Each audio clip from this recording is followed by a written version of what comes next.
A ndryshon vërtet njeriu pas shansit dytë? Apo e merr këtë si përfitim terrenit, si një lloj favori që, okay,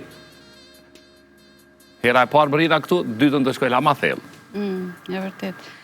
Po, jo gjithmonë ndryshon njeriu, kështu që në atë pyetjen e mëhershme që e bëre nëse shansa e dytë është dhuratë, unë mendoj që nuk është dhuratë, por është zgjedhje që e bën personi që ofron shansën e dytë, që do të thotë shanset e dyta mund të çojnë në një rikuperim, në një lidhje që ndërtohet në një nivel tjetër, shumë të mirë se sa ajo që ka qenë më parë, por shanset e dyta mund të jenë edhe përsëritje një modeli destruktiv të mëhershëm, që do të thotë, po, nuk është shablon, është gjithmonë varet prej asaj se si ka qenë lidhja e mëhershme dhe interakcionit mes dy personave. Po, psikologjia na tregon që marrëdhëniet njerëzore ndërtohen vazhdimisht mbi bazën e provave, përpjekjeve, luhatjes mes thyrës e besimit dhe përpjekjes për me rifitu besimin. Dhe besimi kërkon, ose falja, kërkon përpjekje të vazhdueshme, domethënë është diçka që duhet të dëshmohet. Kështu që shanset e dyta mund të jenë një rikuperim, rritje personale, po mund të jetë një përsëritje, pra që çon në vetë shkatrim.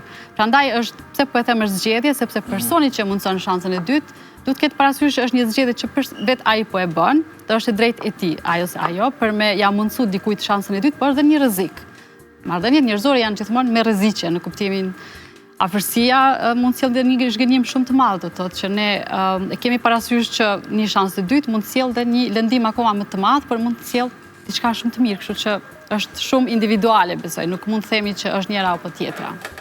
Tani, ne mund të zgjedhim, po ja japim apo nuk po ja japim shansën e dytë, në ato raporte që mund t'i shkëpusim.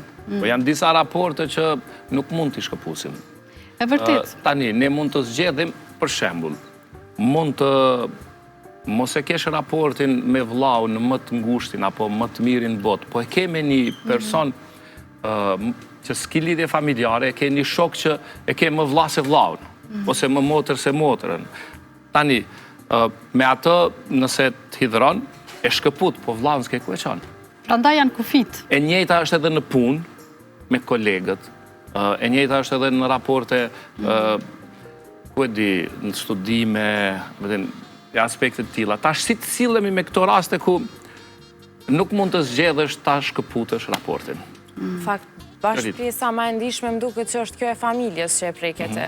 Shambull, kër e ki rastin familje, që aty në është s'kisha dit me bu dallimin e shanceve se në familje jepën shance pa fund. Si do që tjetë situata ati, kjo me u mundu me qenë afer personit, në qëfar do vështirësie, edhe nuk ka kushte, është dashuri pa kushte.